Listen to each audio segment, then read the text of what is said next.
வழிகாட்டல்கள் இந்த நூல் மூலமா நம்மளுக்கு என்ன வழிகாட்டல்களை நம்மளுக்கு கொடுத்திருக்கிறாங்க அப்படின்றத நம்ம தெரிஞ்சுக்கிடுவோம். அதோட சேர்த்து அன்னை மணியம்மையார், அதாவது நாட்டிக இயக்கத்தினுடைய ஒரே பெண் தலைவர், அவருக்கான குணநலம் எப்படி இருந்துச்சு, அந்த போராட்ட தன்மையை பற்றியும் சில விஷயங்களை நம்ம இன்னைக்கு தெரிஞ்சுக்க போறோம். ஃபர்ஸ்ட் அன்னையருடைய அதிரடி ஆரம்பிச்ச கட்டத்துல இருந்து நம்ம ஆரம்பிக்கலாம்னு நினைக்கிறேன். தந்தை பெரியார் அவர்கள் 1973 டிசம்பர் 24 அன்னைக்கு மறைகிறாங்க. எல்லாருக்கும் ரொம்ப பதட்டம், வருத்தம், வேதனை. கலைஞர் அவர்கள்ல இருந்து எல்லாரும் ஐயா அவர்களுக்கு மரியாதை செலுத்துறாங்க. இந்த நிகழ்வு வந்து அப்படியே முடிஞ்சிட்டே இருக்கு. ஆசிரியர் அவர்கள் அன்னையார் கூடவே இருக்கிறாங்க. ஒருத்தரும் வந்து அவர்கிட்ட என்ன பேசுறாங்க அந்த விஷயங்களை பார்த்துட்டே இருக்கிறாங்க. அப்போ அன்னையார் அவர்கள்கிட்ட ஒரு பெரிய மனிதராம். ஆனால் இந்த நிகழ்வை நான் ஏன் சொல்லணும் அப்படின்னு நினைக்கிறேன் அப்படின்னா, ஒரு பெரிய நாத்திக இயக்கத்துக்கான தலைவியா இருந்தா கூட நான் ஒரு பெண்ணா தான் உன்னைய பார்ப்பேன் அப்படின்னு சொசைட்டி வந்து எப்படி அதாவது அடிச்சுக்கிட்டு நீ முன்னாடி நிற்கிது அப்படின்றத புரிஞ்சுக்கிறதுக்காக தான் இந்த நிகழ்வை பற்றி சொல்றேன்.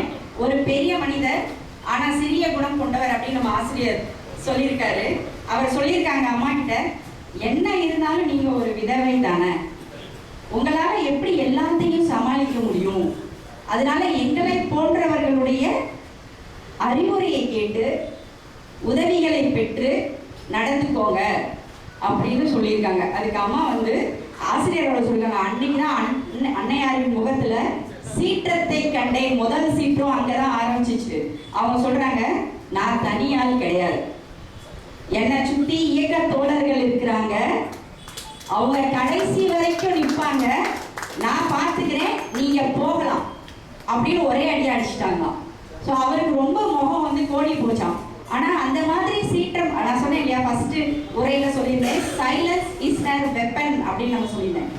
அந்த சைலன்ஸ்க்கு பின்னாடி, அந்த அமைதிக்கு பின்னாடி உள்ள சீற்றம் யாருமே எதிர்கொள்ள முடியாத அளவுக்கு இருக்கு அப்படின்றதுக்கு இந்த நிகழ்வு வந்து ஒரு சரியான நம்மளுக்கு எடுத்துக்காட்டா அமையுது.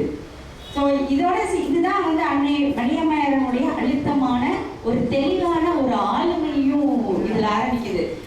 நம்மளுடைய சமுதாயத்தை பார்த்தீங்களா, ஒரு பெரிய இயக்கத்தினுடைய தலைவராக இருந்தா கூட விதவை அப்படின்றத முகத்துக்கு நேரா சொல்ற அளவுக்கு தைரியமான ஆள்களா தான் பெண் இருக்கிறாங்க. ஒரு பெண் அப்படின்னு வந்துட்டா எல்லாத்துக்கும் அந்த தைரியம் வந்துடுது. ஆனா இப்போ வந்து அந்த தைரியம் குறைஞ்சிருச்சு. ஏன் அப்படின்னா, பெண்கள் எல்லாருமே மணியம்மையார்லாம் மாதிரி திருப்பி பேச ஆரம்பிச்சிருக்கோம். அதனாலதான் நீ விதவை, நீ வந்து கைகள், நீ வந்து டெஸ்டிடியூட் அப்படின்ற மாதிரி யாரும் வந்து அடையாளப்படுத்துறதுக்கு தயங்குறாங்க தமிழ்நாட்டை பொறுத்த அளவுக்கு. ஸோ இந்த சீற்றம் தான் நம்மளுக்குள்ளேயும் பதிஞ்சு கிடக்குது அப்படின்றத நான் எடுத்து சொல்ல விரும்புகிறேன். அதோட நான் சொன்னேன் இல்லையா, இந்த புத்தகத்தை படிக்கும் போது நான் முதல்ல ஒரு 6 சாப்டர் தான் படிச்சிருந்தேன். இன்னைக்கு பாதி புக்கு படிச்சுட்டேன். படிக்கும் போது எவ்வளவு வழிகாட்டல்கள் இந்த புக்ல இருக்கு அப்படின்றது தெரிஞ்சது. முதல் வழிகாட்டல் என்ன அப்படின்னா, நான் இதை ஏற்கனவே ஒரு குடும்பங்கள் எல்லாம் சேர்ந்து கலந்துரையாடல் நிகழ்வுன்னு செல்வம் அவங்க வந்து தேவ சகாயம் பள்ளியில நடத்தியிருந்தாங்க. அப்ப நான் ஒரு கேள்வி எல்லாரையும் பார்த்து கேட்டேன். ஒரு பையனும் பொண்ணும் கல்யாணம் பண்ணி கணவனும் மனைவியா மாறும்போது எதெல்லாம் விடுறாங்க சொல்லலாமா? ஃபர்ஸ்ட் கணவர்மார்கள்லாம் கல்யாணம் ஆனவனே எதெல்லாம் விடுறீங்கன்னு ஃபர்ஸ்ட். குலதெய்வம் மாறிடுது. வேற என்ன மாறுது? வேற என்னெல்லாம் விடுறீங்க? அது ஆண்களை கேட்கிறேன். ஆண்கள் வந்து ஒரு ஆணா இருந்து கணவனா மாறும்போது எதெல்லாம் விடுறோம்? நேரத்தை தனிப்பட்ட செலவு பண்றது குறையுது. அப்புறம் ஆண்களுடைய சுதந்திரத்தை விடுறோம். சில நாள் உண்மையை பேசுவோம், எதையும் பேச விடல சொல்றாரு. அப்புறம் பணம் வந்து தானா செலவு பண்ணிட்டு இருந்ததெல்லாம் விடுறோம். நண்பர்களை விடுறோம். ரொம்ப இப்பதான் வருது நிறைய. சில பழக்கங்கள் ரொம்ப சரி சார், ரொம்ப சில நேரம் கெட்ட பழக்கங்கள் எல்லாம் விடுறோம். அப்புறம் கொஞ்சம் நிம்மதியை விடுறோம்.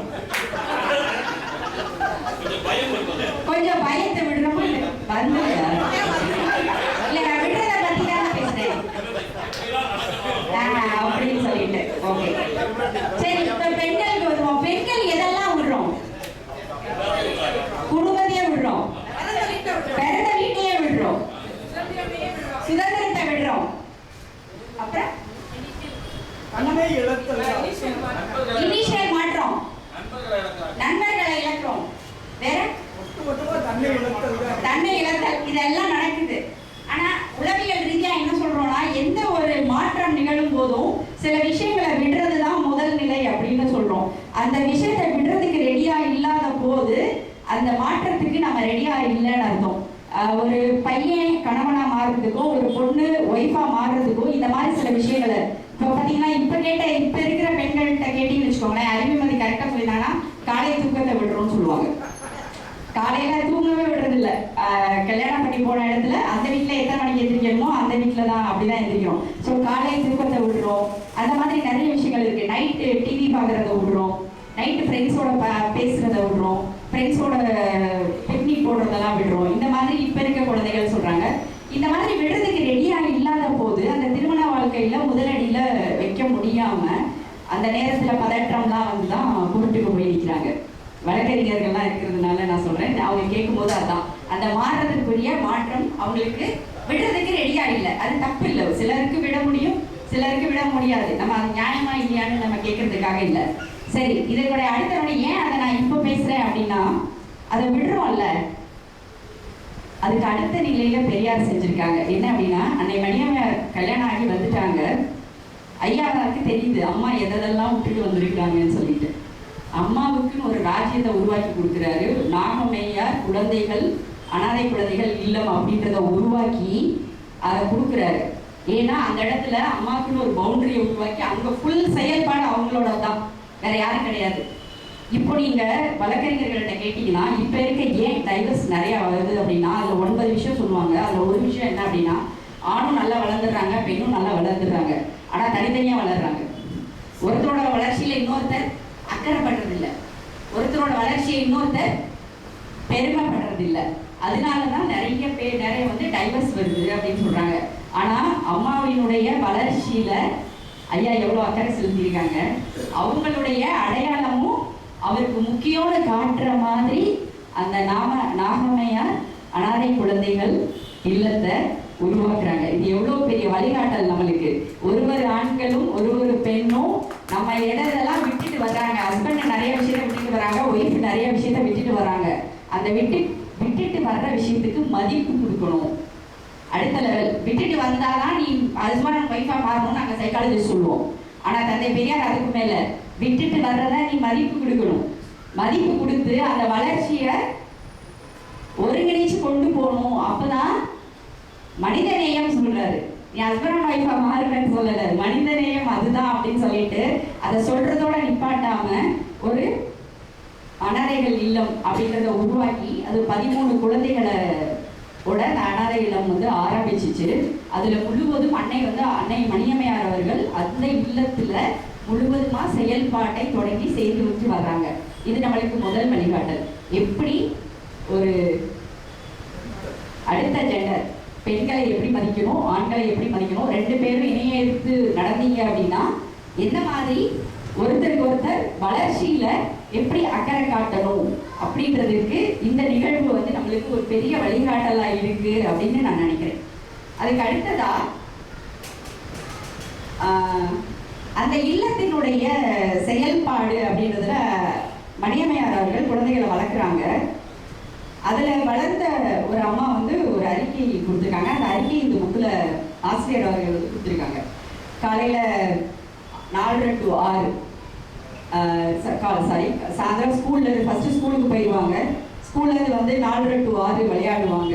6 மணிக்கு ஸ்டடி டைம், அதுக்கப்புறம் உடற்பயிற்சி, அதுக்கப்புறம் முறையான அதுவும் உடற்பயிற்சினா முறையான 10 வகையான உடற்பயிற்சியாம். சாதாரணமாக நீ வாக்கிங் போ, நீ போய் விளையாண்டு வா அப்படிலாம் கிடையாது. முறையான உடற்பயிற்சி அதெல்லாம் சொல்லியிருக்காங்க. அப்புறம் 2 திருக்குறள் சாப்பிட்றதுக்கு முன்னாடி சொல்லணுமா எல்லாரும், அதை சொல்லியிருக்காங்க. அப்புறம் ஒரு வாரம் பூரா அந்த 2 திருக்குறள் சொல்லணுமா. ஞாயிற்றுக்கிழமை அடுத்த 2 திருக்குறள் சொல்லி கொடுப்பாங்களாம். அப்போ எல்லாத்துக்கும் திருக்குறளோட இயந்த அந்த வாழ்க்கையை பத்தி குழந்தைகளுக்கு வந்து அவங்க சொல்லி கொடுத்துட்டே வராங்க. இப்ப நான் சொல்றது ரொம்ப முக்கியமான விஷயம். ஞாயிற்றுக்கிழமை ஆனா காஜா மலைக்கு போயிடுவாங்களாம் குழந்தைகளை கூப்பிட்டு எல்லாரும். எதுக்கு? இப்ப வந்து அது பெரியார் நூற்றாண்டு வளாகமா இருக்குது, அந்த இடத்துக்கு போயிடுவாங்க. எதுக்குன்னா விவசாய வேலை பார்க்கறதுக்கு. மணியம்மையார் அவர்கள் குழந்தைகளோடு சேர்ந்து விவசாய வேலை பார்த்துருக்காங்க. இப்போ குழந்தைங்க செல்போன், சோசியல் மீடியா இதெல்லாம் கொடுத்துட்டு அதை எப்படி கையில இருந்து வாங்குறதுன்னு தெரியாம நம்ம முடிச்சுக்கிட்டு இருக்கோம். அது சைக்காலஜிஸ்ட் வந்து அதுக்கான ஒரே வழி என்ன சொல்றோம்னா, குழந்தைகளுக்கு சமூக பொறுப்புணர்வை சொல்லிக் கொடுங்க. அது ஒண்ணுதான் அவங்க கையில இருந்து செல்போனை வாங்குறதுக்கான ஒரே வழின்னு சொல்றோம். அந்த சமூக பொறுப்புணர்வுனா என்ன? இந்த மாதிரி வாழ்வியலை முறையா கற்றுக் கொடுக்கிறதா. சனி ஞாயிறு நான் நினைச்சுக்கிட்டேன் இதெல்லாம் எப்படி சாத்தியம். நான் நினைப்பேன் நம்ம ரொம்ப நிறைய வேலை பார்க்குறோம், நம்மளுக்கு எங்க டைம் இருக்கு அப்படின்னு சொல்லுவேன். இந்த புக்கை பார்த்தோடே எனக்கு தலையில கொண்டவா இருந்துச்சு. ஐயாவோட அம்மாவோடவும் அவனுக்கு பெரிய வேலை இருக்கு. ஐயா அம்மாவோடவா நீ பெரிய வேலை பார்த்துக்கிட்டு இருந்த, நிறையா பிள்ளைக்கு வந்து போய் சோஷியல் ரெஸ்பான்சிபிலிட்டி சொல்லி கொடுக்கறதுக்கு டைம் இல்லை அப்படி நம்ம நினைக்கிறதுக்கு. ஸோ நல்லா புரிஞ்சுக்கோங்க, தந்தை பெரியார் அவர்களோடையும் அன்னை மணியம்மையாரையோடையும் நம்ம நிறைய வேலை பார்க்கல. அப்ப நம்ம குழந்தைகளோட சமூக பொறுப்புணர்வை நம்ம சொல்லிக் கொடுக்கணும். சனிக்கிழமை முழுவதும் சொல்லிக் கொடுப்பாங்களாம். சண்டே ஃபுல்லாக காலையில அந்த காய்கறிகள்லாம் பறிச்சுட்டு அதில் என்ன நீ கற்றுக்கிட்ட அதெல்லாம் உட்காந்து பேசுவாங்க எல்லாரும் சேர்ந்து. அப்புறம் சாயந்தரமா திருப்பி இல்லத்துக்கு வந்துடுவாங்களாம். இல்லத்துக்கு வரையில தந்தை பெரியார் அவர்கள் சுற்றுப்பயணம் எங்கே இல்லைன்னா அவரும் வந்து எல்லாரும் சேர்ந்து பேசுவாங்களாம். அதில் அம்மா ஐயா நிறைய வம்பிழுப்பாராம் குழந்தைகள்கிட்ட. அதில் சில பேர் பயந்து அதெல்லாம் செய்வாங்களாம். அப்புறம் அம்மா தான் வந்து சமாதானப்படுத்தி வச்சுருப்பாங்களாம். என்ன ஒரு அழகான ஃபேமிலி சோஷியலைசேஷன் பார்த்தீங்களா? ஃபேமிலி சோஷியலைசேஷன் அப்படின்னு ஒரு பெரிய கான்செப்ட் சொல்கிறோம் குழந்தை வளர்ப்பில். எப்படி ஒரு குடும்பத்துக்குள்ள ஒரு நல்ல உறவு எப்படி வளரணுன்றதுக்கு அவங்க டைம் வந்து சமூகத்துக்கு அவ்வளோ கொடுத்துருக்காங்க. ஆனால் அந்த குடும்பத்தோடைய சோஷியலைசேஷனுக்கு எவ்வளோ இம்பார்ட்டன்ஸ் கொடுத்துருக்கு. இது ரெகுலராக நடக்குமா? நான் சொல்லலை, அந்த தங்காத்தால் அப்படின்னு சொல்லிட்டு அந்த ஒரு பெண் இருக்காங்க, அந்த இதில் வளர்த்த பொண்ணு. அவங்க தான் அறிக்கையாக இதை முறை கொடுத்துட்டு கண்ணீர் மல்க எழுதுறாங்க. ஐயா அம்மா அவங்க எங்களுக்கு இனிஷியலையும் கொடுத்தாங்க, எங்களுக்கான படிப்பை கொடுத்தாங்க. இந்த பிள்ளைங்க வெளியில் போய் படிக்கக்கூடாதுன்னு நாகமையார் பள்ளி, அதாவது primary school, higher secondary school, அதுக்கப்புறம் ஆசிரியர் பயிற்சி பள்ளி, இப்போ நம்ம ஐயா வந்ததுக்கப்புறம் பொறியியல் பள்ளி, இது கல்லூரி எல்லாத்தையுமே ஆரம்பிச்சிட்டாங்க. யோசிச்சு பாருங்க, ஒரு சமூக நல இயக்கம், சுயமரியாதை இயக்கம் இந்த அளவுக்கு ஒரு குழந்தைகளுடைய அக்கறை, எப்படி ஒரு குடும்பத்தை நடத்தணும், இது எல்லாத்தையும் சொல்லி கொடுத்து அவங்களுடைய படிப்புக்கு எவ்வளோ முக்கியம் இதெல்லாம் சொல்லலை, எல்லாத்தையும் செஞ்சு காமிச்சு நம்மளுக்கு வழிகாட்டியிருக்காங்க. ஸோ குழந்தை வளர்ப்பு எப்படி இருக்கணும், ஃபேமிலி சோஷியலைசேஷன் எப்படி இருக்கணும்ன்ற வழிகாட்டலை நான் இந்த 2வது வழிகாட்டலை உங்கள் எல்லாத்துக்கும் ஷேர் பண்ணிக்கணும்னு நினைக்கிறேன். நல்லா ஞாபகம் வச்சுக்கோங்க, எங்கள் பெற்றோர்களே, ஐயா அம்மாவோட நம்ம பெரிய பணி செய்யலை. அதனால நமக்கு டைம் இல்லைன்னு யாருமே சொல்லாதீங்க, குழந்தையோடையும் குடும்பத்தோடையும் டைம் ஸ்பெண்ட் பண்ணுறதுக்கு. 3வது வழிகாட்டல், இது வந்து நீங்கள் எப்படி எடுத்துக்கிட்டீங்கன்னு எனக்கு தெரியல, ஆனால் நான் சொல்கிறேன். கலைஞர் அவர்களுக்கும் நாவலர் அவர்களுக்கும் ஒரு பிணக்கு வருது. ஆமாம், 2 பேத்துக்கும் சண்டை வரும்போது அப்போ ஐயா இல்லை, அம்மா வந்து பதச்சிட்டாங்க. அவங்களுக்கு என்னடா இவங்க 2 பேரும் இப்படி சண்டை போட்டுக்கிறாங்களே அப்படின்னு சொல்லிட்டு அவங்க என்ன பண்ணுறாங்கன்னா உடனே கூப்பிட்டு வச்சு பேசுகிறாங்க. பெரியாரிடல்ல நாவலர் அவர்களையும் கலைஞர் அவர்களையும் வச்சு பேசுகிறாங்க.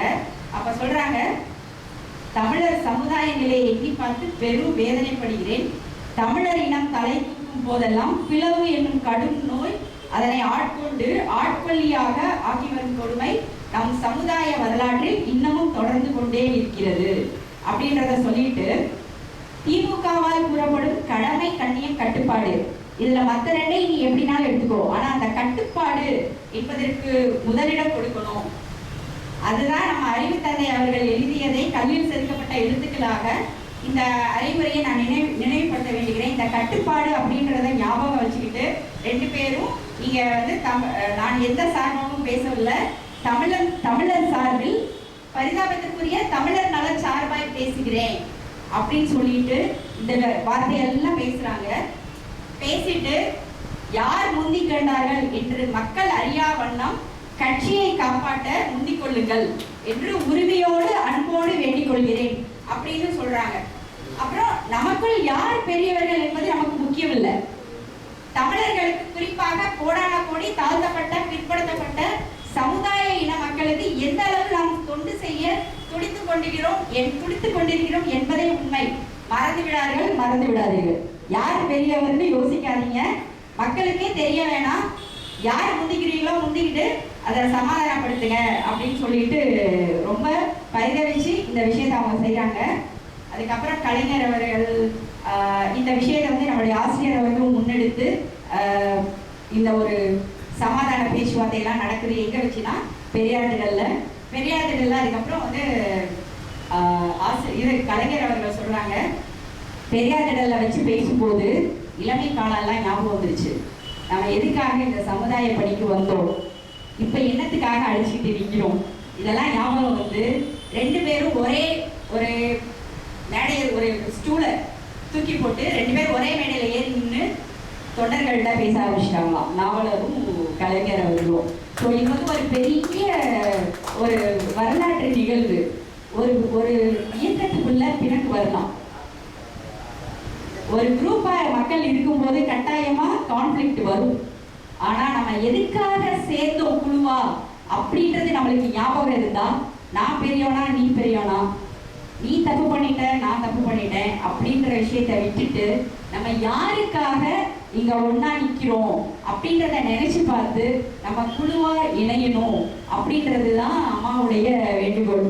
இந்த நேரங்கள்ல நிறைய சதிகள் வெளியில நடந்துட்டு இருக்க இந்த நேரத்துல நமக்குள்ள எந்த பிணக்கு இருந்தாலும் நம்மளும் இந்த வழிகாட்டல ஞாபகம் வச்சுக்கிட்டு ஒரே குழுவாதான் என்னைக்கு இருக்கணும். இதே மாதிரி நம்மளுடைய குழந்தைகளும் இதே வழிகாட்டல்ல ஒரு பாதுகாப்பா இருக்கணும். அப்படின்னா நம்மளுக்குள்ளேயும் என்ன மாதிரி வேறுபாடு இருந்தாலும் அதையெல்லாம் கலைந்துட்டு அம்மா ஐயாவுடைய இந்த வழிகாட்டலோட நம்ம இருக்கணும் அப்படின்றத நான் உங்களுக்கு கோரிக்கையா வைக்கிறேன். இதுவும் வந்து ஒரு வழிகாட்டல் நம்மளுக்கு. இந்த 3 வழிகாட்டலும் மிகப்பெரிய வழிகாட்டலா நினைக்கிறேன். நம்ம குடும்பத்துக்குள்ள, குழந்தை வளர்ப்புல, நம்ம குழுவா சமுதாயத்துல செயல்படும் போது வரக்கூடிய பிணக்குகள்ல இந்த விஷயம் வந்து ரொம்ப அழகா இந்த புத்தகத்துல சொல்லப்பட்டிருக்கு. இதுல இருந்து நம்ம தான் இந்த விஷயத்தை தான் நம்ம எடுத்திருக்கோம். அடுத்ததா இப்ப இருக்கிற ஐயா அம்மாவுடைய போர்க்குணம், அவங்களுடைய ஆலோசனைகள், அவங்களுடைய போர்க்குணத்தை பத்தி நம்ம அடுத்து பார்க்கலாம். உங்களுக்கு இந்த வழிகாட்டல் சொன்னதுல வச்சு ஏதாவது டவுட் இருக்கா? குடும்பத்தை பத்தி, குழந்தை வளர்ப்பு பத்தியும் நான் சொன்னதுல இல்ல. ஓகே, சொல்லுங்க.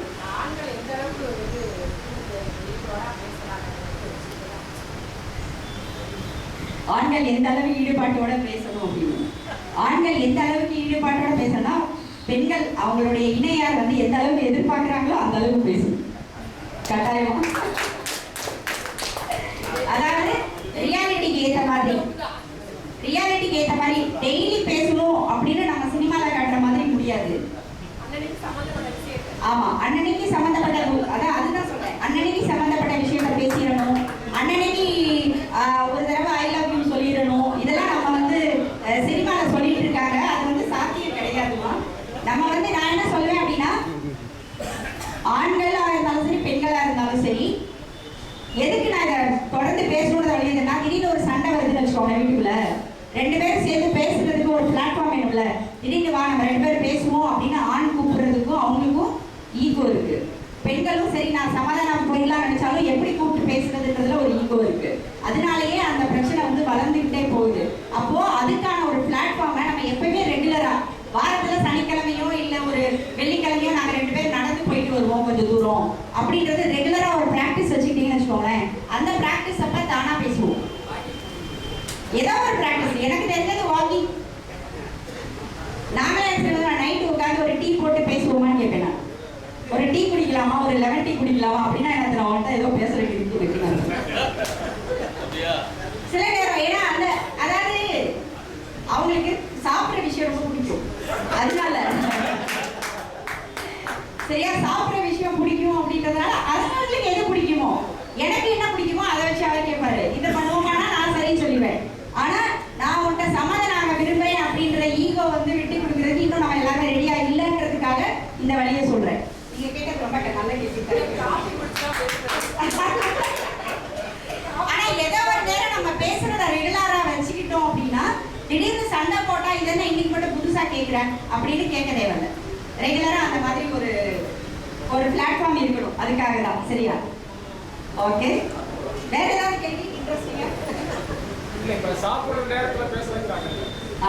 கேரளா மாதிரி ஸ்டைல்ல வந்து சாப்பிடுறதுக்கே ஒரு அரை மணி நேரம் 1 மணி நேரம் ஒதுக்குறாங்க. நம்மகிட்ட அந்த பழக்கம் இல்லை. அது தேவையா? ஆமா, அது கட்டாயமா ஒரு நேரம் எல்லாரும் சேர்ந்து சாப்பிடலாம் அப்படின்னு சொல்லுவோம்.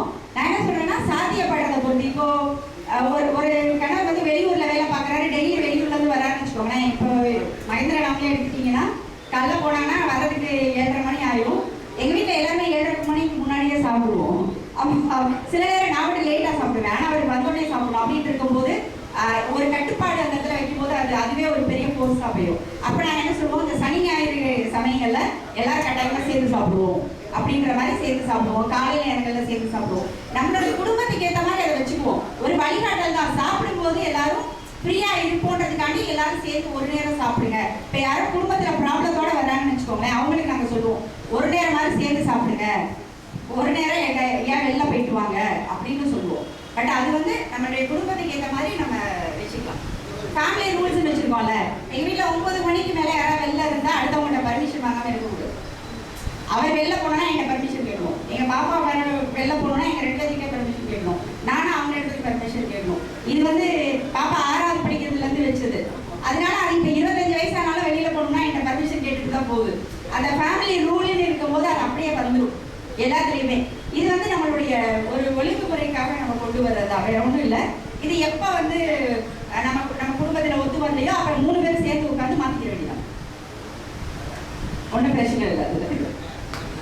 ஓகேயா? ஸோ குடும்பத்தில் வந்து ஏன்னா நான் போன தடவையே சொன்னேன், ஆட்சேபம் தெரிவிக்கிறவங்களையும் ஆமோதிக்க வச்சுதான் நம்மளுடைய வாழ்க்கை நகரணும். என் ஒய்ஃப் ஆட்சேபம் தெரிவிச்சுட்டே இருக்கிறாங்க அப்படின்னா அவங்கள விட்டுட்டு நீங்க நகரக்கூடாது. அவங்களையும் ஆமோதிக்கிற மாதிரி சில விஷயங்களை செஞ்சுதான் நம்ம அவங்களையும் சேர்த்து தான் செய்யணும். அதை விட்டுட்டு நான் மட்டும் நகர்றேன்றது வந்து அப்போ வீட்டுக்குள்ள இருக்கவங்களே உங்களால இன்ஃப்ளூயன்ஸ் பண்ண முடியலன்னா வெளியில யாரை இன்ஃப்ளூயன்ஸ் பண்ண போறோம்? இப்ப அடுத்து நான் அதுதான் சொல்ல போறேன். ஐயா அவர்களுக்கும் அம்மா அவர்களும் எப்படி அப்படின்னா ஒரு வட்டம் சொல்லுவாங்க. அதாவது ஃபர்ஸ்ட் வட்டம் வந்து கண்ட்ரோல் அப்படின்னு சொல்லுவாங்க. கண்ட்ரோல் அப்படின்னா ஏன் கண்ட்ரோல்ல இருக்க விஷயம், ஏன் கண்ட்ரோல்ல இருக்க விஷயம் என்ன? நான் சாப்பிட்றது, நான் நினைக்கிறது, நான் பேசுறது, இது மட்டும் ஏன் கண்ட்ரோல்ல இருக்க விஷயம். இப்போ மகேந்திரன் கண்ட்ரோல்ல இருக்க விஷயம் தான் நீங்க எப்படிதான் சிந்திக்கணும் அப்படின்னு நான் சொல்ல முடியுமா? சொல்ல முடியாது. அவர் நினைச்சாதான் அவர் சிந்திப்பாரு, அவர் சாப்பிட நினைச்சதான் அவர் சாப்பிடுவாரு. அது வந்து நம்ம கண்ட்ரோல்ல இல்லாத விஷயம். ஆனா நான் என்ன நினைப்பேன், நான் தான் பெஸ்ட்னு நீ நினைக்கணும் அப்படின்னு அவர் தாட்டை கண்ட்ரோல் பண்ண விரும்பினேன்னு வச்சுக்கோங்க, அப்ப எனக்கு ஸ்ட்ரெஸ் தான், எனக்கு அழுத்தம் வந்துடும். அப்போ அடுத்த விஷயத்த கண்ட்ரோல் பண்ண நினைக்க கூடாது. ஆனா இன்ஃப்ளூயன்ஸ் பண்றவங்க இருக்காங்கல்ல, அதாவது ஐயா அம்மா மாதிரி ஆளுங்க, யாரு ஆட்சேபம் தெரிவிச்சவங்களை கூட ஆமோதிக்க வைக்கக்கூடிய திறமை படித்தவங்க, அந்த அடுத்தவங்க கண்ட்ரோல்ல இருக்கிற விஷயங்களையும் நம்மளை இன்ஃப்ளூயன்ஸ் பண்றதுக்கு ரெடியா இருப்பாங்க. எப்படி? உறவுகள் மூலமாகவும் வேலை செய்வதன் மூலமாகவும் நான் சொல்றத நீங்க செய்வீங்க, அந்த அளவுக்கு இன்ஃப்ளூயன்ஸ் பண்ணுவாங்க. 2வது கட்டம் அது வந்து என்ன? இப்ப அவங்க சொல்றதெல்லாம் நான் செய்யணும், நான் சொல்றதெல்லாம் அவங்க செய்யணும், அந்த அளவுக்கு 2 பேரும் இன்ஃப்ளூயன்ஸ் ஆகும். அது 2வது கட்டம். அது நம்மளுடைய உறவு மூலமாகவும் நம்மளுடைய வேலைகள் மூலமாகவும் ஒருவருக்கு ஒருவர் வர ட்ரஸ்ட் மூலமாகவும் அந்த 2வது கட்டம் வளருது. 3வது ஒன்று கட்டம் இருக்கு, அது நம்மளால சாத்தியப்படுமா தெரியாது. ஐயாவுக்கும் அம்மாவுக்கும் தான் அது சாத்தியமாயிருக்கு. என்னன்னா நம்ம நினைக்கிற விஷயத்தெல்லாம் கண்ட்ரோல் பண்றது. இப்போ இந்த டிராஃபிக் போகுது ரோடு, இதை கண்ட்ரோல் பண்ண நினைச்சா நம்மளால கண்ட்ரோல் பண்ண முடியுமா? ஆனா சில பேர் கண்ட்ரோல் பண்றாங்க. சில பசங்க நடாரிங்க உள்ள நீ இங்கிட்டு போ நான் அங்கிட்டு போ அப்படின்லாம் கண்ட்ரோல் பண்ணுவாங்க, பார்த்துருக்கீங்களா? அந்த மாதிரி சில பேருக்கு தான் அந்த திறமை இருக்கு. கன்சர்னா பொதுவான விஷயங்களை கண்ட்ரோல் பண்ற விஷயம், அதை தான் நான் அடுத்து சொல்றேன். அன்னை மணியம்மையாருக்கு அந்த கன்சர்ன் பொதுவான விஷயங்களை இன்ஃப்ளூயன்ஸ் பண்ற திறமை, அவர் வந்து கிரேட் இன்ஃப்ளூயன்சர்னு சொல்லலாம். அந்த இன்ஃப்ளூயன்ஸ் பண்ற திறமை அவங்களுக்கு எப்படி இருந்திருக்கு அப்படின்றத தான் அடுத்தடுத்து நம்ம பார்க்க போறோம். அந்த இன்ஃப்ளூயன்சிங் ஸ்கில் எல்லாம் வந்துட்டா நம்ம எங்கே போயிடும்? நான் என்ன சொல்றேன், இந்த கண்ட்ரோல்ல இருந்து அட்லீஸ்ட் அடுத்த கட்டமான இன்ஃப்ளூயன்சிங்காவது வாங்க. நம்ம குடும்பத்தில் இருக்கவங்களையாவது இன்ஃப்ளூயன்ஸ் பண்ணுங்க. ஸோ அதுக்கு தான் இப்போ கொடுத்த 2 வழிகாட்டலையும் சொன்னேன். 3வது வழிகாட்டலும் அப்படிதான். ஒரு இலக்குன்னு வந்துட்டா நம்மளுடைய முக்கிய நோக்கம் என்னவோ அதை பார்த்துட்டு தன்முனைப்பு இல்லாமல், ஆசிரியர் ஒரு வார்த்தை கொடுக்குறாரு, தன்முனைப்பு இல்லாமல் அப்படின்னா ஈகோ வந்து தன்முனைப்பு சொல்றாரு. தன்முனைப்பு இல்லாம அந்த இடத்துல செயல்படுங்க அப்படின்னு சொல்றாரு. ஸோ அப்போதான் அது வந்து நம்ம இன்ஃப்ளூயன்ஸ் ஆகும், ஒரு திறமைன்றது நம்மளுக்கு வரும்னு சொல்லிட்டு. ஸோ அந்த விஷயம் நம்மளுக்கு இருந்தால் நம்மளால குடும்பத்தில் அந்த வழிகாட்டின் படி நம்மளால எடுத்துட்டு போக முடியும் அப்படின்னு. ஸோ இங்க பார்த்தீங்க அப்படின்னா ஐயாவையே அம்மா இன்ஃப்ளூயன்ஸ் பண்றாங்க 2 விஷயத்துல. முதல்ல பெரியார் திடல்ல வந்து வித்துறணும் அப்படின்னு ஐயா நின்று இருக்காங்க. பெரியார் திடல் எதுக்கு வித்துருவோம்? யாருக்குன்னா ஆதித்தனர் தினத்தந்தியுடைய அவருடைய ஆஃபீஸ்க்கு விட்டுருவோம் அப்படின்னு சொல்லிட்டு ஐயா சொன்னீங்க. அப்படி சொன்னாங்க, காசை வச்சு என்ன பண்ண போகிறோம்? அறிவுபூர்வமான கேள்வி கேட்குறேன். காசை வச்சு நம்ம என்ன பண்ண போகிறோம்? இல்லை ஒன்றும் பண்ண போகிறதில்ல. அப்புறம் என்ன கேட்கணும்? அதுக்கப்புறம் ஐயா வந்து அதை மதிச்சிருக்காரு. மதிச்சு இப்பயும் அந்த பெரியார் திடல் உங்களுக்கு தெரியும், நம்மளுடைய அடையாளம் தான் அந்த பெரியார் திடல். எல்லா தமிழ்நாட்டினுடைய தமிழர் எல்லாத்துக்கும் ஒரு பெரிய அடையாளமா அந்த பெரியார் திடல் இருக்கு. அதனால அந்த ஒரு பெரிய ஆலோசனை வந்து நம்மளுக்கு முக்கியமான ஒரு கட்டம். அடுத்து ஒரு இன்ஃப்ளூயன்ஸ் எங்க நடக்குது அப்படின்னா, 1970 சிஎம்சி வேலூர் சிஎம்சியில் ஐயாவை அட்மிட் பண்ணியிருக்கிறாங்க. அப்போ என்ன ஆகுது அப்படின்னா, காமராஜர் அவர்கள் வந்து ஐயாவை பார்க்க வராங்க. அப்போ 1970 சஞ்சீவ ரெட்டி அவர்களை காங்கிரசினுடைய காரிய கமிட்டியில வந்து என்ன பண்றாங்கன்னா, இவர் தான் ஜனாதிபதி வேட்பாளர் அப்படின்னு சொல்லி அங்க முன்மொழிஞ்சிடுறாங்க. ஆனா கட்சியில இருந்து என்ன பண்றாங்கன்னா, சுயேட்சையா போட்டிக்கிட்ட விவி கிரி அவர்களுக்கு அண்டர்லைன் வேலை.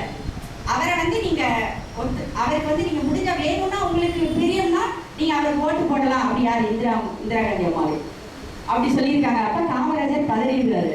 அவருக்கு தெரியுது ஒரே இன்ஃப்ளூயன்சர் யாருன்னா தந்தை பெரியார் அவர்கள் தான். ஸோ சிஎம்சிக்கு வராரு. வந்துட்டு ஐயாவை பார்த்துட்டு, நீங்க இந்த மாதிரி டிஎம்கேல இருக்கிற எம்பி 2 பேர், ராஜாராம் அப்படின்னு ஒருத்தர், அவங்களெல்லாம் சஞ்சீவ ரெட்டி அவர்களுக்கு ஓட்டு போட சொல்லணும் அப்படின்னு. ஐயாவுக்கு ரொம்ப என்னது இப்படி ஒரு விஷயம் நடக்குது, இதுல ஏன் இப்படி இருக்கிறாங்க, அவங்களை எப்படி ஓட்டு போட சொல்றது, சரி நான் பாக்குறேன் அப்படின்னு சொல்லிட்டு அனுப்பிச்சுட்டாரு. ஆனா ஐயா அங்கேயும் கட்டுப்பாடு, இந்த 2வது இடத்துல கட்டுப்பாடுன்ற விஷயத்த ஆசிரியர் அவர்கள் சொல்றாரு. ஐயாவுக்கு கட்சி கட்டுப்பாடு மீறி அந்த டிஎம்கே எம்பிய நான் வந்து நீ ஓட்டு போடுன்னு சொன்னா அது வந்து பெரும் ஒழுக்க சிதைவுக்கு ஆளாயிருவோமே.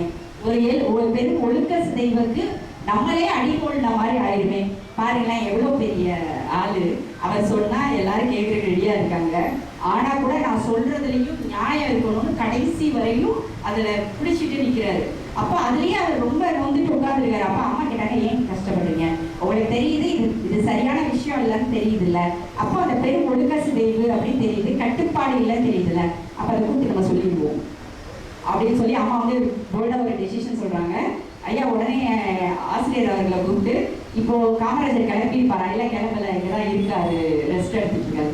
அப்ப அவர்கிட்ட நான் கொடுத்தேன்னு சொல்லிட்டு ஒரு லெட்டரை கொண்டு போய் கொடுத்துரு அப்படின்னு சொல்லி கொடுத்தாரு. அதுல அவர் சொல்லியிருக்காரு, நான் வந்து அவர் அந்த லெட்டர்ல கொடுத்தபடி அவர் என்ன சொல்லியிருக்காருன்னா, இந்த மாதிரி தெரியாம போய் டிஎம்கே எம்பிஸை போய் நீ ஓட்டு போடுன்னு சொல்ல மாட்டேன், ஆனா போல்டா அறிக்கை கொடுக்குறேன். இதுல டிஎம்கே எம்பிஸ் எல்லாரும் சஞ்சீவ ரெட்டிக்கு ஓட்டு போடணும்னு ஒரு அறிக்கை கொடுக்குறேன் அப்படின்னு சொல்லி கொடுத்தாரு. எவ்வளவு நேர்மையான ஒரு முன்னெடுப்பு பார்த்தீங்களா? இப்ப யாராவது இந்த மாதிரி நேர்மையா முன்னெடுக்கிறாங்களா? எல்லாமே அண்டர்லைன், எல்லாமே எல்லா கட்சியும் உடைக்கணும், எப்படிடா விலைக்கு வாங்கணும், இந்த மாதிரி தலைவரோட தான் பத்திலாம் நம்ம பேசுறோம். இந்த நாட்டுல நம்ம இருக்கிறோன்றதே நம்மளுக்கு எவ்வளவு பெரிய பெருமை தெரியுமா? இதெல்லாம் பார்க்கும்போது இவ்வளோ ஒரு நேர்மைத்தன்மையில எந்த தலைவர் இருக்க முடியும்? அடுத்த கட்சியை கெடுக்கிறதுக்கு இவ்வளோ பெரிய வாய்ப்பு கிடைச்சோம். அப்படி கிடையாது, ஒழுக்க சிதைவை நான் வந்து செய்ய மாட்டேன் அப்படின்னு சொல்லி அந்த ஆலோசனை கொடுத்தது யாரு அப்படின்னா அன்னை மணியம்மையாரோட. அப்ப எந்த அளவுக்கு சரியான ஒரு ஆளை தந்தை பெரியார் அவர்கள் வந்து செலக்ட் பண்ணியிருக்காங்க அப்படின்றதுக்கு அது பெரிய இந்த 2 ஆலோசனைகளும் ரொம்ப முக்கியமான விஷயம்.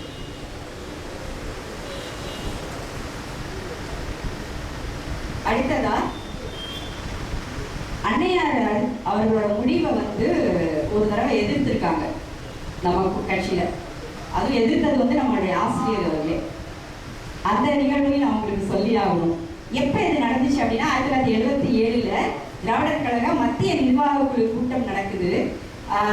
அப்போ வந்து அன்னையை வந்து 3 நாள் அதுக்கு 3 நாளைக்கு முன்னாடி திடீர்னு நெஞ்சுவலி வந்து சென்னையுடைய பொது மருத்துவமனையில் அட்மிட் ஆகுறாங்க. அப்போ அவங்க வந்து ஒரு திடீர்னு வந்து அந்த புதுக்குழுக்கு வந்தோடனே அவங்க வந்து ஒரு பேப்பர் எடுத்து வாசிக்கிறாங்க. தலைவர் பொறுப்பை ஆசிரியர் வீரமணி அவர்கள் எடுத்து நடத்த வேண்டும் அப்படின்னு சொல்லிட்டு அதை கேட்டுட்டு ஆசிரியர் அவர்களுக்கு ஒரு பெரிய அதிர்ச்சி. அந்த பேப்பரை புடிங்கி அந்த இடத்துல கிழிச்சு போட்டாங்க. மணியம்மையார் அவர்கள் வச்சு இந்த பேப்பரை எடுத்து கிழிச்சு போட்டுட்டு, எப்படி ஒரு காரியம் நீங்க இப்படி செய்யலாம், தலைவர் பொறுப்புல இருந்து நீங்க வெளியே வரணும்ன்றது நாங்க விரும்பவே இல்லை அப்படின்னு ஒரு பெரிய அழுதுக்காரு. அன்னைக்கு ஆசிரியர் அவர்கள் அழுதாங்களாம். அதுக்கப்புறமா அங்கே இருக்க நிர்வாக குழுவில் எல்லாரும் சேர்ந்து அன்னை மணியம்மையார் தான் தலைவர். ஆனால் கட்சியினுடைய நிரந்தர பொதுச் செயலாளர் நம்முடைய ஆசிரியர் அவர்கள் அப்படின்னு அன்னைக்கு அந்த கூட்டத்தில் அன்னைக்கு தீர்மானம் நிறைவேற்றப்பட்டது. யோசிச்சு பாருங்களேன், அதுக்கு அடுத்த தலைவரும் எந்த அளவுக்கு சுயநலம் இல்லாமல் இருக்காங்க. எப்படா பதவி கிடைக்குது டக்குன்னு போய் உட்கார்ந்துக்குருவோம். டிஎம்கேலே அப்படிதான் நடந்துச்சு. எப்படா ராமலர் தூங்குவாரு அப்படின்னு கலைஞர் எதிர்பார்த்தாரு, அண்ணா எதிர்பார்த்தாரு, இதெல்லாம் நடந்துச்சு. இதெல்லாம் சொல்ல கஷ்டமா இருக்கு. ஆனா நம்மளுடைய திராவிடர் கழகத்துல இருக்கிற தலைவர்கள் எல்லாருமே பதவியோ பொறுப்புக்கோ எந்த ஒரு நொடி பொழுது கூட சலனப்படாத ஆளுங்க. ஸோ அவங்களுடைய வழிநடத்தல இருக்கிறோம் அப்படின்றது இன்னொரு ஒரு பெருமையாக தான் நம்மளுக்கு இருக்கு. இதுக்கப்புறமா அன்னையாருடைய நிறைய குணங்களை சொல்றேன். இந்த போராட்ட குணத்தை வந்து நான் சொல்லி ஆகணும். குழந்தைகள் இல்லத்துல வந்து திடீர்னு பார்த்தீங்கன்னா ஒரு குழந்தைய காணும்னு சொல்றாங்க. 3 நாள் ஆச்சாம் அந்த குழந்தையில காணும்னு சொல்லிட்டு அங்க உள்ள நிர்வாகி அம்மா என்ன சொல்லுவாங்களோ நினைச்சிட்டு 2 நாள் கழிச்சு தான் ஆசிரியர் அவர்கள்டே சொல்லியிருக்காரு. ஆசிரியருக்கு இது எப்படி அம்மாட்ட சொல்றது? ஏன்னா அப்பயும் அவங்க மருத்துவமனையில் இருந்திருக்காங்க. அதை இவங்களே தேடி தேடி பார்த்துருக்காங்க, ஒன்றுமே தெரியல. அதுக்கப்புறம் இதை அம்மாட்ட சொல்லிதான் ஆகணும்னு சொல்லியிருக்காங்க. அவங்க உடனே ஆள்களை விட்டு தேட சொல்லும்போது திருச்சியில் உள்ள ஒரு சீனியர் ஐஏஎஸ் அவர்களோட பிஏ வீட்டில் அந்த பிள்ளையை கூட்டிட்டு போய் வேலைக்கு வச்சிருந்துருக்காங்க. அப்போ போலீஸ் எல்லாம் விட்டு தேடுறாங்க. ஆனால் போலீஸ் வந்து என்ன பண்றாங்க, மெத்தனம் காட்டுறாங்க. யாருமே வந்து உடனே அந்த பிள்ளையை கூட்டிட்டு வரல, எதுவுமே செய்யல. அப்போ ஹேபஸ் கார்பஸ் சொல்லிட்டு இங்கே வழக்கறிஞர் இருக்காங்க, நமக்கு தெரியும், ஆட்கொணர்வு மனு அப்படின்றத போட்டு அம்மா வந்து அந்த நிலையிலும் அவங்க பேர்லயே ஆட்கொணர்வு மனுவை வந்து ரேஸ் பண்றாங்க. 2 நாள்ல அந்த பிள்ளைய கூட்டிட்டு வந்து நிக்க வைக்கிறாங்க. அந்த பிள்ளை வந்து கட்டி பிடிச்சு கதறிச்சான் அம்மாவை பார்த்து. ஆனா இது வந்து என்னன்னா, நான் ஈஸியா சொல்லிட்டேன். இதுக்காக அந்த 1 வாரம் வேலை பார்த்தாங்கல்ல, தொடர்ந்து இவங்கள்ட்ட போய் பார்க்க, அடுத்த ஆள்கிட்ட போய் பார்க்க, அடுத்து என்ன பண்ணலாம், லீகலா என்ன பண்ணலாம் அப்படின்னு அடுத்து ஒரு விஷயத்துல கூட எல்லாரும் சொன்னாங்களா, அம்மா அந்த பிள்ளை வேலை பார்த்துக்கிட்டு இருக்கு, அது பாட்டு கேட்கணும், நல்லா தான் இப்படிலாம் நிறைய சொல்லிடுவாங்க. ஆனால் அவங்க சமாதானமே ஆகலை. நீ யார் அவளுக்காண்டி முடிவு எடுக்கிறதுக்கு? நம்மளோட இதில் இருக்கிற குழந்தை ஏன் பொறுப்பு, அவளுடைய நல் வாழ்க்கைக்கு நான் பொறுப்புன்னு சொல்லிட்டு கடைசி வரைக்கும் போராடி அந்த குழந்தைய கூட்டிகிட்டு வந்துருக்குறாங்க. இப்போ நான் கொஞ்ச நேரத்துக்கு முன்னாடி ஒரு அறிக்கையை வாசிச்சான்னு சொன்னேன், தங்கத்தாள், அந்த பிள்ளை தான் அது. அவங்க தான் அந்த அறிக்கையை வந்து சொன்னாங்க. அம்மா வந்து என்னை எப்படி வளர்த்தாங்க, நாங்கள் எல்லாரும் எப்படி வளர்ந்தோம் அப்படின்றத அவங்க தான் அதில் சொல்லியிருக்காங்க. பாருங்களேன், ஒரு நூல் ஆசிரியர் எழுதுனா கூட இந்த நூல் வந்து வரலாற்று பதிவு அவ்வளோ இருக்கு. எதுவுமே சான்று இல்லாமல் ஒரு விஷயம் கூட இல்லை. எல்லாத்துக்குமே இந்த வருஷம் இவங்க முன்னாடி இது நடந்துச்சு, இந்த வழக்கு எண் கூட அதுல ஆசிரியர் அவர்கள் வந்து போட்டிருக்காரு. அவ்வளவு அதான் சொன்னேன், இந்த நூலை வாசிக்கிறதுக்கு வந்து அப்படி ஈஸியா நம்ம வந்து வாசிட முடியாது. இப்ப பாதி புக்கு தான் நான் படிச்சிருக்கேன், 150 பக்கம் தான் நான் படிச்சிருக்கேன். ஆனா அதுல வந்து ஒன்னொன்னுலையும் எவ்வளவு வழிகாட்டல் இருக்கு, எவ்வளவு நம்ம தெரிஞ்சுக்கிறோம். இப்ப இருக்கிறதுக்கும் அப்பயும் அவங்க தலைவர்கள்லாம் இப்படிதான் இருக்கணும் அப்படின்றதுக்கு அவங்க என்னென்னலாம் சொல்லியிருக்காங்க அப்படின்றது இருக்கு. அடுத்ததான் வந்து பாத்தீங்கன்னா இந்திய எதிர்ப்பு போராட்டம். முதல்லயே அவங்களுடைய பிரிசர்வரன்ஸ், ஆங்கிலத்தில் பிரிசர்வரன்ஸ் சொல்லுவோம். பிரிசர்வரன்ஸ்னா தொடர்ந்து போராட்டம், தொடர்ந்து இவ பண்றதே கிடையாது, எதையுமே நான் விட்டுட்டேன் அப்படின்றதே கிடையாது. அதாவது சுயமரியாதை இயக்க மாநாட்டில் எல்லாத்துலேயுமே இந்திய எதிர்ப்பு தீர்மானம் நடக்குது. அதுக்காக 1938 தந்தை பெரியார் அவர்கள் போராட்டம் பண்ணி 6 மாசம் சிறைக்கு போயிட்டாங்க. திருப்பி பார்த்தீங்கன்னா 1948 கல்வி அமைச்சர் திருப்பி இந்திய கொண்டு வராரு. ஸோ அப்போ கும்பகோணத்தில் மணியம்மையார் அவர்களும் புஷ்பவதி அப்படின்ற அம்மையாரும் சேர்ந்து அதற்கு எதிர்ப்பு தெரிவிக்கிறாங்க. அப்போதான் முதல் கைது, மணியம்மையார் அவர்கள் முதல் முறையாக கைது செய்யப்படுறாரு. அப்போ அவரை வந்து பாபநாசம் துணை சிறைச்சாலையில் வைக்கிறாங்க. அங்கே வச்சு அவங்க கிட்ட கேள்வி கேட்குறாங்க, அந்த மேஜிஸ்ட்ரேட் கேள்வி கேட்குறாங்க, சட்ட ரீதியாக நீங்கள் செஞ்சது தப்பு தானே அப்படின்னு கேட்குறாங்க. அப்போ அந்த அம்மா சொல்கிறாங்க, சட்டம் வந்து நாட்டின் மொழி வளர்ச்சியை பாதிக்கிறதா இருக்குதுல்ல, அப்போ நான் வேற என்ன செய்வேன் அப்படி கேட்டாங்க. 2வது அவங்க கேட்டது கேள்விக்கு ஒரு நெத்தியடி பதில், உங்களோட ஜாதி என்ன, திராவிட ஜாதி அப்படின்னு அந்த அம்மா சொல்லியிருக்காங்க.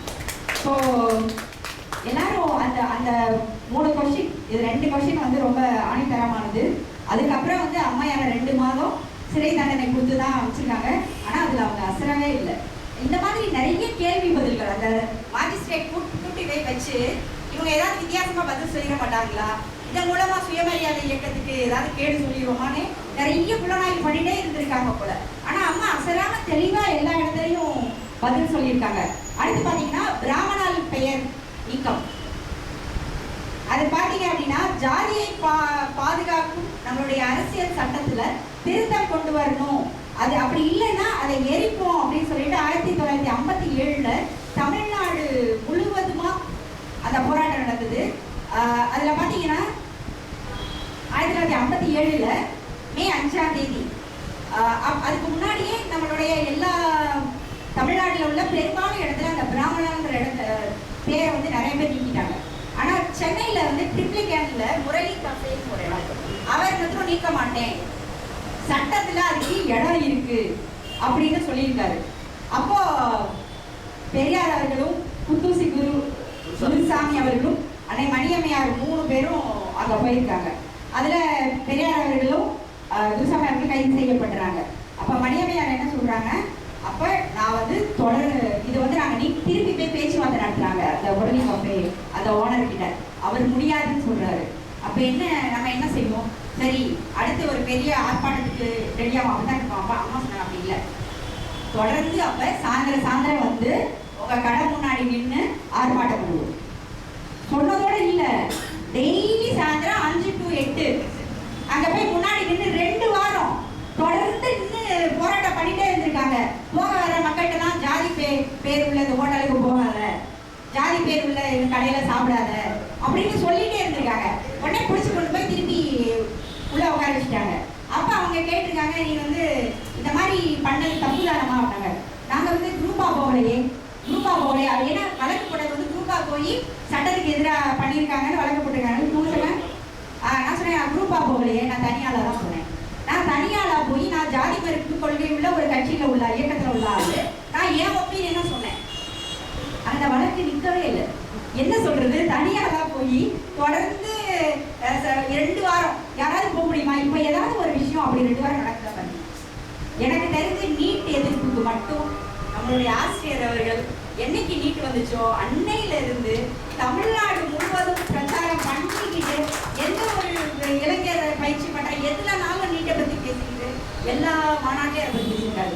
இந்த ஆளுமை குணம் இருக்கிறதுனாலதான் அவர் அடுத்ததா தேர்ந்தெடுத்திருக்காங்க தோழியே. இந்த ஆளுமை குணம் வந்து ஐயாவுக்கும் அம்மாவுக்கு மட்டும் குறித்தானது. தொடர்ந்து ஒரு விஷயத்தை செஞ்சுட்டே இருக்கு விடாம. ஒரே வாரம் போய் கடைசியில அந்த கஃபே ஓனர் வந்து ஐயாடி அம்மாட்டை வந்து மன்னிப்பு கேட்டுட்டு அந்த பேரை வந்து எடுத்திருக்கிறாங்க. ஸோ அந்த மாதிரியான ஒரு போராட்டங்களும் அவங்களுக்கு இருக்கு. அடுத்து பார்த்தீங்க அப்படின்னா பெரியார் அவர்களுடைய பிறந்தநாள் 79 பிறந்தநாள், அதை ஒட்டி வந்து அரசியலமைப்பு எதிர்ப்பு சட்டம், அந்த எதிர்ப்பு சட்டம் வந்து வர்றதுக்கு முன்னாடியே கைது பண்ணிடுறாங்க இவங்க வந்து. அந்த எதிர்ப்பு சட்டம் அதாவது என்னன்னா தேசிய அரசியலமைப்பு சட்டத்தை எதிர்ச்சா அதுக்கான விளைவுகள் என்னன்றது நம்மள்ட்ட எதுவும் இல்லை சட்டம். ஆனா இந்த மாதிரி தென்னாட்டுல ஐயா அவர்கள் இதை பேசிட்டு இருக்காங்கன்னு தெரிஞ்ச உடனேயும் 57 இந்திய தேசியத்தின் கௌரவ சின்னங்களுக்கு இழைக்கப்படும் அவமானங்கள் செயல்கள் அதை ஒடுக்குற விதமா ஒரு சட்டத்தை வேகமா கொண்டு வந்துட்டாங்க. என்னன்னா இந்த மாதிரி காந்தி படம், காந்தி சிலை இதெல்லாம் இடிக்கக்கூடாது, இந்த மாதிரி போட்டு கடைசியில் அரசியலமைப்பு சட்டத்தையும் அதில் உள்ள கொண்டு வந்துட்டாங்க. ஆனா நம்ம வந்து ஐயா தான் நம்ம எப்பயும் பிளான் பண்ணா அதை முடிக்காம விட மாட்டார்ல. அவங்க வந்து தொடர்ந்து நடத்துனாங்க. 10,000 பேர் நவம்பர் 26 அந்த நிகழ்வு நடந்து 10,000 பேர். யோசிச்சு பாருங்களேன், இப்ப நடக்கிற ஒரு மாநாட்டுக்கு 3 லட்சம் பேர் சேர்ந்தாங்க, 4 லட்சம் பேர் சேர்ந்தாங்கன்னா நம்ம எல்லா அரசியல் கட்சியும் பூச்சிட்டு இருக்காங்க. அப்ப வந்து இந்த மாதிரி ஒரு நிகழ்வுக்கு 10,000 பேர் சேர்ந்து சிறை போறதுக்கு வந்திருக்கிறாங்க. அப்ப அந்த திருச்சி சிறையில பட்டுக்கோட்டை ராமசாமி, மணல்மேடு வெள்ளைசாமி அவங்க 2 பேரும் சிறையிலேயே இறந்து போயிருக்காங்க. என்ன ஒரு கொடுமைன்னா அந்த சிறைக்குள்ளேயே அவங்க 2 பேரும் புதைச்சிட்டாங்களாம். வீட்டுக்கு கூட அந்த பாடியை கொடுக்கல.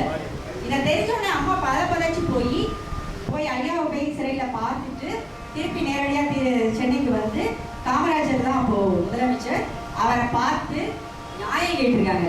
உன் ஆட்சியில் எப்படிலாம் நடக்கலாமா அப்படின்னு சொல்லிட்டு உடனடியா அவர் அதுக்கான நடவடிக்கைகள் எடுத்து அந்த 2 பேருடைய உடலையும் பெற்று திருச்சிக்கு வர்றதுக்குள்ளேயும் இது அவ்வளோ ஒரு கலவரம். அதுக்கப்புறம் அந்த ஊர்வலமா பாடி எடுத்துட்டு வரும்போதும் பெரிய கலவரம். நீங்க எடுத்துட்டு போகக்கூடாது, நாங்களாம் அம்மா வந்து ரோட்லயே உட்காந்துட்டாங்க. அதுக்கப்புறம் வேற வழி இல்லை, அதுக்கும் விட்டுருக்காங்க. அதுக்கப்புறம் போய் நல்லடக்கம் பண்ணிடுறாங்க. அதாவது ஒரு விஷயத்தை எடுத்துட்டா தொடர்ந்து போராடி அதை செயல்படுத்துகிற போராட்ட குணம் அவங்க வந்து அதுக்கான ஒரு எடுத்துக்காட்டும் இந்த நிகழ்வு. நீங்க பாருங்களேன், ஒரு ஈஸியா சொல்லிட்டோம், நாத்திக இயக்கத்தினுடைய ஒரே பெண் தலைவர் 5 வருஷம் தான் இருந்தாரு, ராவண நிலை மட்டும்தான் எனக்கு தெரிஞ்சு சொல்லிட்டே இருக்கும். ஆனா இந்த புத்தகத்தை படிக்கும்போது எத்தனை விஷயங்கள் அந்த அம்மா வந்து தொடர்ந்து செஞ்சிருக்கிறாங்க அப்படின்றது எனக்கு தோணிட்டே இருந்துச்சு. அதுக்கடுத்து தான் ராவண லீலா. ராவண லீலா அழகா பாக்கியலட்சுமி அவங்க வந்து சொன்னாங்க, ராவணனை எரிக்கும் போது ஐயா அவர்கள் சொல்லியிருந்தாங்க, என் தமிழனை எரிச்ச ஆளை நான் சும்மா விட்டுட்டு போறதா அப்படின்னு ஐயா வந்து கையேட்டில் எழுதி வச்சுருந்தாங்க. அப்போ இதை நம்ம எடுத்து நடத்தணும் அப்படின்னு சொல்லிட்டு செய்கிறாங்க. இந்திரா காந்தி அவர்களுக்கு ஆசிரியர் அவர்கள் ஒரு கடிதம் எழுதுறாங்க, இந்த மாதிரி திராவிடர்களுக்கும் ஆரியர்களுக்கும் நடந்த ஒரு போராட்டத்தை தான் அதில் குறிச்சிருக்கு. திராவிடர்களை குரங்க அதில் சித்தரிச்சிருக்காங்க. அப்பாவே உனக்கு லெட்டர் எழுதியிருக்காரு, அதை பார்த்து நீங்கள் தெரிஞ்சுக்கோங்க சான்றோட சொன்னாங்க. அந்த அம்மா வந்து பதில் கடிதம் எழுதியிருக்காங்க, உங்கள் தலைவர் பேரே ராமசாமி தானே அப்படின்னு எப்பயும் கொடுக்குற மாதிரி ஒரு நக்கலாக கொடுத்துருக்காங்க. அம்மா சொல்லிட்டாங்க, ராவண லீலா நடக்கும், ஐயாவுடைய நினைவுகள் தனிக்கு நடக்கணும். அப்போ என்ன பண்ணியிருக்காங்க, அவங்க சொல்லியிருக்காங்க, அதையும் பாருங்க. அப்போ கலைஞரோட ஆட்சி, கலைஞருக்கு இக்கட்டு வரும் அப்படின்றதுனால முனக்கூட்டி சொல்லிட்டாங்க, நீங்க என்ன பண்ணலாம், சட்டம் என்ன செய்தோ அதை செய்யலாம், ஆனா நாங்க செய்யறத நாங்க செய்வோம் அப்படின்னு சொல்லி டிசம்பர் 25ஆம் தேதி ராமனுக்கு சீதைக்கும் லக்ஷ்மணனுக்கும் அம்மா தான் அவங்க கையெழுத்தி வச்சாங்க. ஸோ அதுதான் அவங்கள வந்து இந்தியா முழுவதும் கொண்டு போச்சு. இந்த மாதிரி ஒரு தெளிவான, ஒரு கான்ஃபிடென்ட்டான, ஒரு அழுத்தமான ஒரு ஆள் அப்படின்றத அந்த இடத்துல தெளிவாக காட்டுச்சு. ஸோ அதே மாதிரி அன்னை மணியம்மையார் அவர்கள் அந்த சொத்துலாம் ஐயா கொண்டு கொடுத்தாங்க இல்லையா, அன்னையாருக்கு வந்து 2 உடன்பிறந்தவர் இருக்காங்களாம், 2 தம்பி 1 தங்கை இருக்காங்க. ஆனால் அவங்க யாருக்குமே அவங்க கொடுக்கல, எல்லா சொத்தையும் இயக்கத்துக்கு தான் பண்ணிருக்காங்க. அதாவது ஐயா அவர்கள் ஒரு இயக்கத்துக்கு ஒரு ட்ரஸ்ட் எழுதி வச்சாங்க. அந்த ட்ரஸ்ட்டுடையது வந்து நிறைய வரி பிரச்சனைகள் இருக்கிறதுனால அதை வந்து நம்ம செய்ய முடியாது அப்படின்னு அதுலயே சேர்க்க முடியாதுன்னு சொல்லிட்டு தனியாக ஒரு ட்ரஸ்ட் ஆரம்பிச்சு அந்த ட்ரஸ்ட் பேரில் தான் அவங்களுடைய சொத்தையும் ஃபுல்லாகவே எழுதிச்சாங்க. அப்போது ஐயாவுடைய செலெக்ஷன் எவ்வளவு பெரிய விஷயம். அதில் ஆசிரியர் எப்படி குறிப்பிட்டாங்கன்னா, ஆச்சாரியருடைய கணிப்பு உடைஞ்சு போச்சு, ஐயாவுடைய கணிப்பு 2 மடங்கா சாத்தியமாயிருச்சு அப்படின்னு அதில் சொல்லியிருக்காரு. ஸோ கடைசியாக அர்ச்சகர் ஆகலாம், எல்லாரும் அர்ச்சகர் ஆகலாம் அப்படிங்கிற இந்த விஷயத்துல அம்மாவுடைய போராட்டத்தை சொல்லி இன்றைய செய்தியை முடிக்கிறேன். அதாவது அம்மா சொல்றாங்க, ஒரு சுப்பிரமணிய கவுண்டர் மந்திரி ஆகலாம், ஒரு காமராஜர் நாடார் முதல் மந்திரி ஆகலாம், ஒரு தாழ்த்தப்பட்ட சமுதாயத்தை சேர்ந்த மரகதம் சந்திரசேகர் மந்திரி ஆகலாம். ஆனா ஏன் எல்லாரும் அர்ச்சகராக, மணியாற்றதை விட மந்திரி பதவி ஈஸியா இல்ல, மந்திரி பதவியை விட மணியாற்றுறது கஷ்டமா அப்படின்னு கேட்டிருக்காங்க. ஸோ அதுக்காக இப்பயும் பாருங்க, 1974 அவங்க சொல்லியிருக்காங்க, பாமர மக்கள் வந்து இதை புரிஞ்சுக்கிட முடியாது, ஆனா மந்திரிகள் நீங்க புரிஞ்சுக்கலாம்ல, எம்பிக்கள் புரிஞ்சுக்கலாம்ல அப்படின்றதுக்காக எந்தெந்த எம்பிலாம் சென்னைக்கு வராங்களோ அவங்க முன்னாடிலாம் போய் கருப்பு கொடி காட்டு அப்படின்னு சொல்லிட்டு 1974 மே 6ஆம் தேதி அமைச்சர் ரகுராமையா வந்திருக்காரு, அவருக்கு கருப்பு கொடி. அடுத்து 20 நாள் கழிச்சு மத்திய உள்துறை அமைச்சர் வந்திருக்காரு சவான், அவருக்கு போய் கருப்பு கொடி. அடுத்து 5 நாள் கழிச்சு இன்னொரு மந்திரி வந்திருக்காரு, போலோ பஸ்வான் சாஸ்திரின்னு, அவருக்கு கருப்பு கொடி. இந்த மாதிரி எல்லாருக்கும் கருப்பு கொடி காமிச்சு கடைசியில் அவங்க தமிழ்நாட்டில் என்ன நடக்குது அப்படின்ற கவனத்துக்கு வந்துட்டு அதுக்கப்புறமா அவருடைய போராட்டத்தினுடைய தாக்கம் நாடாளுமன்றம் வரை எதிரொலித்தது. அனைத்து ஜாதியினரும் அர்ச்சகராகும் வகையில் அரசியல் சட்டம் திருத்தப்பட மத்திய அரசு முயற்சிகளை மேற்கொள்ளும் என்று உள்துறை இணையமைச்சர் நிவாஷ் மித்ரா தெரிவித்தார். அதுக்கப்புறம் தான் போராட்டம் நிறுத்தப்பட்டது, கைவிடப்பட்டதுலாம் கிடையாது, நிறுத்தப்பட்டது. இந்த அளவுக்கு ஒரு போராட்ட குணமும் ஒரு நல்ல ஆளுமையும் உள்ள மணியம்மையார் அவர்களை இந்த நூல் மூலமா தெரிய வரும்போது ரொம்ப பெருமையா இருக்கு. இந்த நாத்திகர் தினத்துல அவர்களை பற்றி நம்ம பேசுறது வந்து ரொம்ப